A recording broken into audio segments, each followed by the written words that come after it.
Huh? Oh shit! What do we have here? A microphone? And viewers that want some more holy content, eh? Well kids, you have all come to the right place, so sit back, grab something to munch on, open that monster I know you have, and let's get rolling. In the last episode, we were struggling a little bit with some bosses, mostly because I'm a little slow, but we managed to defeat some of the bosses up until Skeletron. Unfortunately, because of problems in real life, I couldn't get all of pre-hard mode done, but don't worry, we're finishing it today and then we will slurp some of that good hard mode content as well. So let's go to the dungeon, make an arena and summon up Mr. Bones.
It took us 5 attempts to defeat him and that was a little brutal, but not as brutal as the 2 attempts where we almost defeated him before that, where in one he was at 10% HP but it became day, and in the second one he was at 4.9% HP but I fucked it up.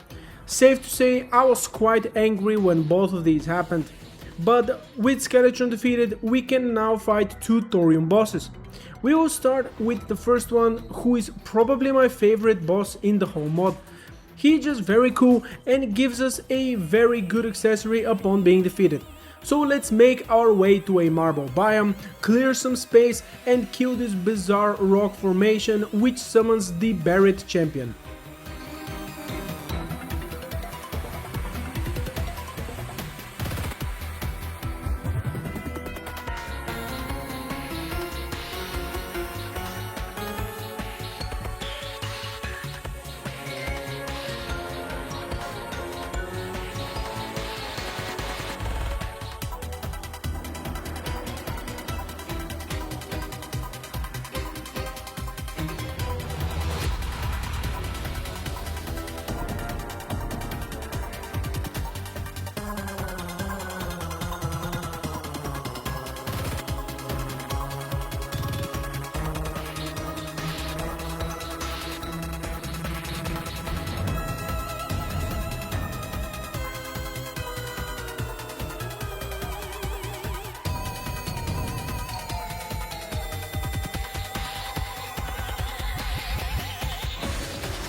Once he's defeated, we get our wings. Man, can you believe this? We get pre-hard mode wings from a boss, and these babies have 10% increased damage. Bro, that's good shit. I'm a big fan of this boss. I do really like his style, and I do like how he switches weapons and then releases ghosts that have the weapons he switched from that copy his previous attacks. In my opinion, it's a pretty well made fight. You probably saw that I even died once because I didn't have any space for the first time, but once you clear some space, he gets pretty easy. Now we have to talk to the confused zombie NPC as he sells us an item that will help us locate the structure for our next boss, that being the Grim Pointer. Once you are underground, you just put it in your hotbar, and when you hover the item, it will point a finger at where you should go. So after 5 or so minutes, we find the structure and offer 5 unholy shards to the shrine in the middle to summon Viscount.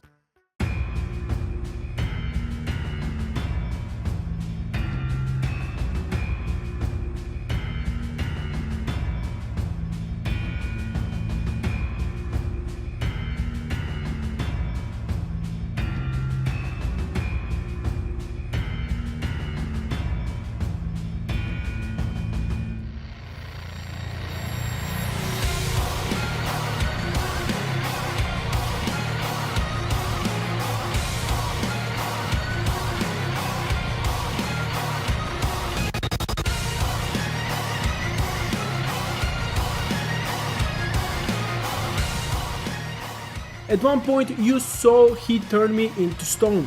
Viscount flies around and at some point he will slam on the ground. If there are any players who are grounded with him, they will be turned into stone for 3 seconds. So whenever you see him coming down, just fly up or jump if you don't have wings.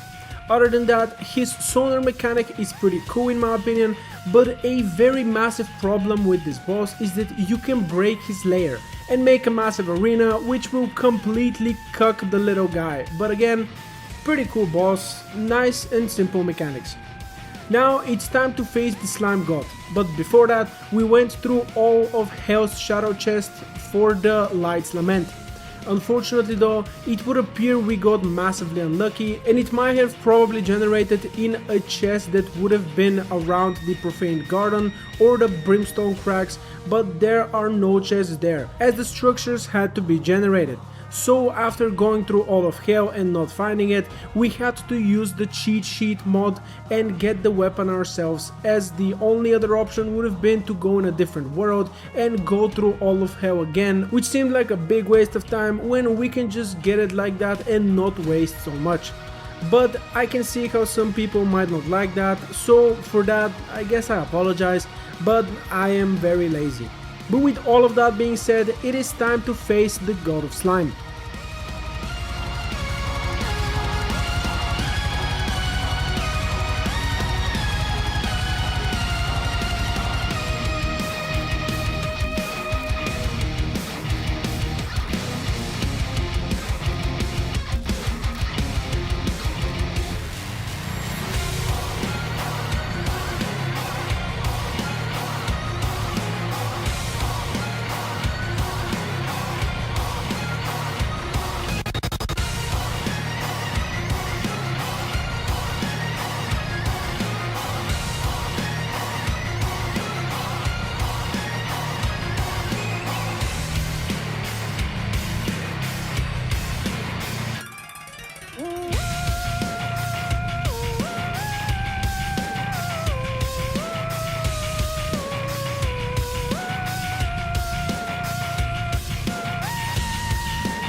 We defeat them, get our adrenaline upgrade, make the healer star gel armor, and then make the duality, a pretty cool side weapon that can be thrown using right click.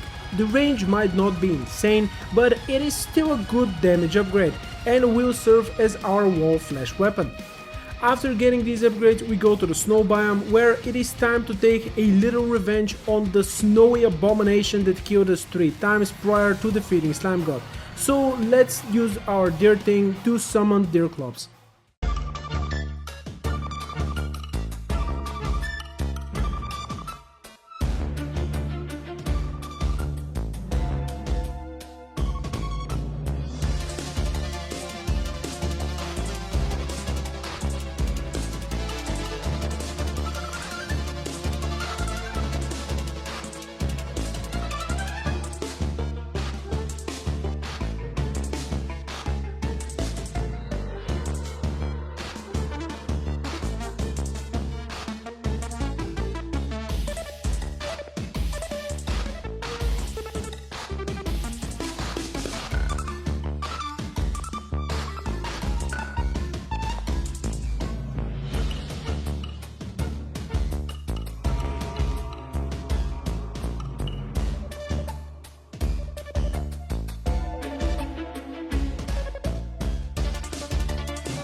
After we defeat him, we quickly go to the granite biome, which I was lucky enough to have in my elevator, as we need to kill enemies for granite energy cores in order to make the unstable core.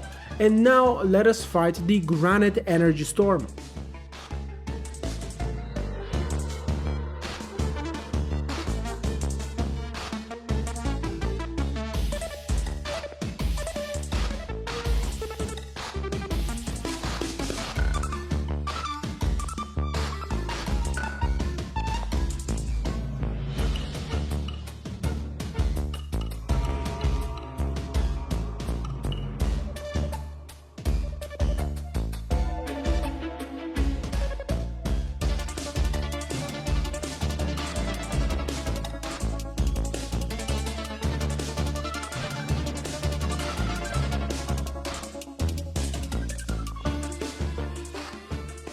"42 seconds later, we defeat him, get pretty much nothing from him, but it is now time to go to a meteorite, as we need to kill enemies there for strange alien techs.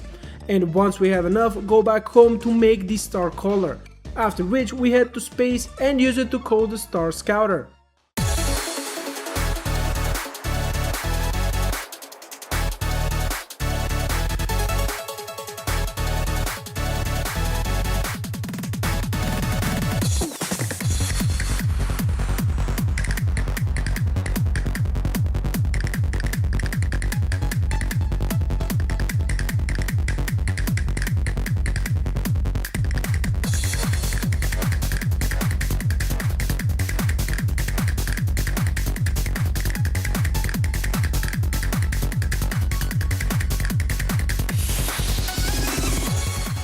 "37 seconds later, and the last Thorium pre-hard mode boss is defeated, and we open his bag to get another interesting item, the Omega Drive.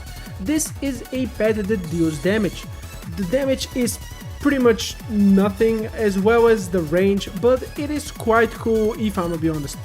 But now let's finally go to hell and face against the wall of flesh so that we can get into hard mode.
A little more than a minute later, he goes down and we get our juicy demon heart as well as a bard emblem that we can shimmer into our emblem. After that, we go back down to hell because we need the demons to show us what that tongue do. And oh mama, let me tell you, that might have been the best 2 minutes and 12 seconds I've ever had. Hey, don't laugh, it's actually an improvement since last time. But anyway, the demon tongue gives us some serious bonuses that we like very much. We then use our Goblin search tech to find the wizard as we need him for some spell tomes and to also realize that... Okay, hear me out. Am I the only one who is confused about the candles being gone from his shop? Because I went to the Calamity Wiki to check why they were gone, and it turns out you need to defeat the Moonlord before he can sell them. I swear to the Terraria gods, I'm more than 100% sure you were able to buy them as soon as you find him. But you know what? Whatever, it's fine, enough yapping. After farming some light and dark shards as well as some pixie dust, we make a weapon with a name that sounds somewhat familiar, almost as if it was made for us, the Wild Umbra. It uses a good bit of mana and health, but deals very good damage and homes in on enemies. We follow this amazing weapon with an accessory upgrade to the Crystal Honey. We make the Dark Gaze, which gives us an additional 5% damage and crit chance, alongside empowering our radiant attacks with Dark Energy, whatever the fuck that means.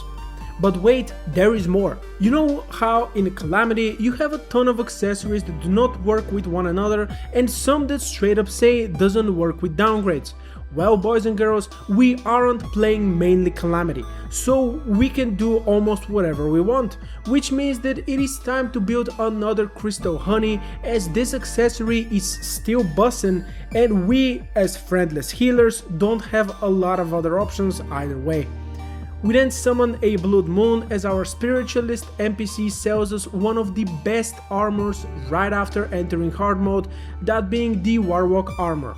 And even though it has a set bonus that is an active ability we didn't even use once throughout the whole run, it still gives us a metric fuck ton of stats.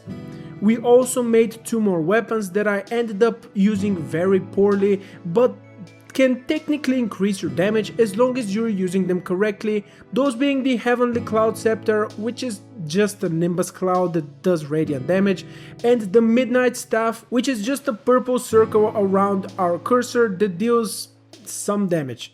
If you're not very comfortable with switching weapons mid-fight and struggle in general, I wouldn't recommend using them. The increase in damage isn't really worth it, the risks in my opinion. And now it is time to fight our first mech, as we really need to get to the new anvils. We will go for the twins first, but I forgot about another weapon we made, that being the blood transfusion. Now, this weapon gives us practically infinite lifesteal, but its mana cost is quite high, and whenever you hit a target, a projectile spawns that has to get to you before you get healed. They are quite slow, while also not traveling forever, so I would say that it is a somewhat fair drawback, while also having weapons that cost actual life to use. But now, let's get into the twins fight.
Now, this one did take a couple of attempts as our weapons are good but don't deal too much damage, which is why the fight went on for 3 minutes and 45 seconds, which was worse than even our Mage Twins fight.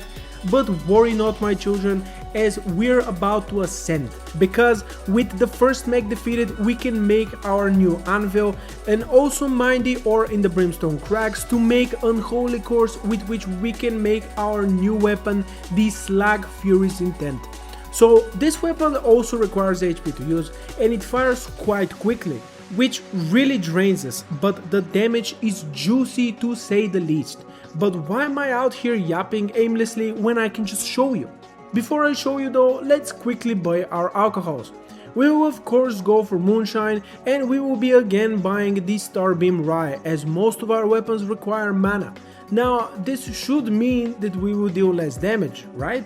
Well, actually no, as the Starbeam only reduces magic damage and we deal radiant damage. Luckily though, this combination isn't too busted either way, but as I was saying, let us go to the Sulphurous Sea and test our new weapon on the Aquatic Scourge.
I know 1 minute and 40 seconds isn't the best.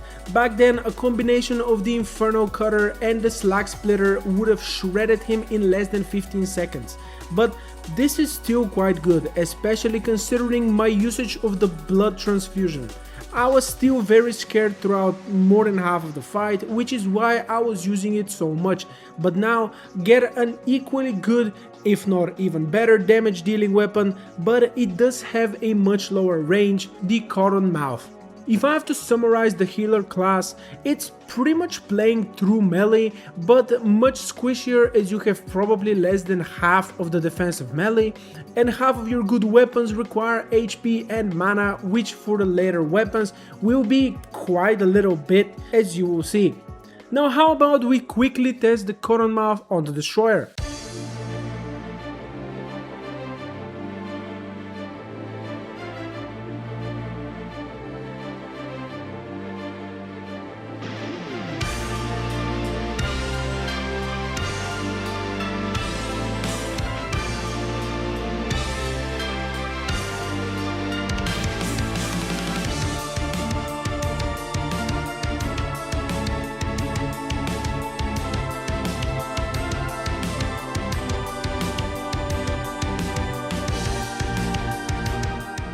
"33 seconds fight, yeah, that seems about right. Reminds me of the good old melee days, before they gutted basically most of the weapons. But anyway, how about we take care of Queen Slime while we're at it? I almost forgot about her.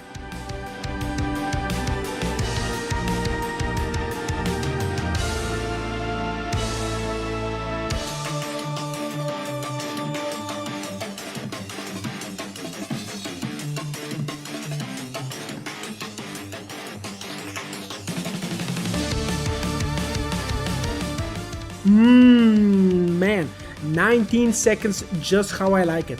Honestly, I'ma have to say that she deserves it for all of the bad times she has given me. Let's go back to a Thorium boss though, we haven't had one in a little bit, so after going down to hell, we use the Void Lens to summon the Fallen Beholder.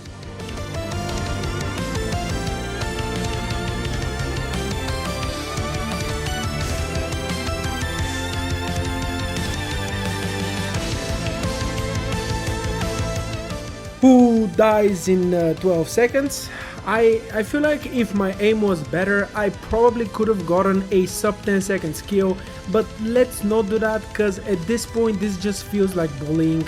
Although I'm not really sure what we can call the upcoming boss fight. I might have forgotten about this guy once we went in hard mode, but there is a boss you can fight almost as soon as you enter hard mode that is pretty damn easy, so let's just go to the snow biome, use the Strider Steer and get this over with already.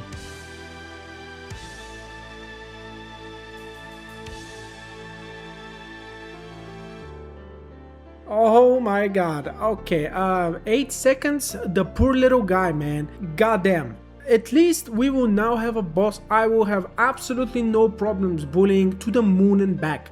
Let us make it night and take care of the last mech, Skeletron Prime.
From what I saw while editing, the boss fight continued for pretty much 1.5 minutes, which is definitely more than I was expecting, but then again, with an aim as flawless as mine, you would probably miss your own house with a snowball from point blank. But hey, it is what it is.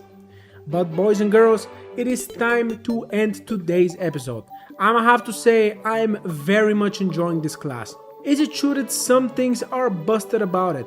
Of course it is, but at the end of the day, it is still a single player game, so everyone should enjoy it the way they want to. I mean, I'm saying it's busted now, but try playing in multiplayer. It will be even more busted when you can heal your allies forever. But anyway, I want to thank you all for watching today's episode. I very much hope you enjoyed it as much as I enjoyed making it. And if you did, don't forget to squash the living hell out of that like and subscribe button. Also, don't forget that all of the mods are in the description, so if you want to try out the healer class for yourself, again, I would even encourage you to do it, as it really is a lot of fun. In the description, you will also find every social media your brother has, and if you want to make sure to never miss out on a future video, make sure to give those a follow, as your boy always makes a post when a new video is out. Thank you all again for joining me today, and I hope to see you children in the next video. Friendless True Melee Wannabe Vi out.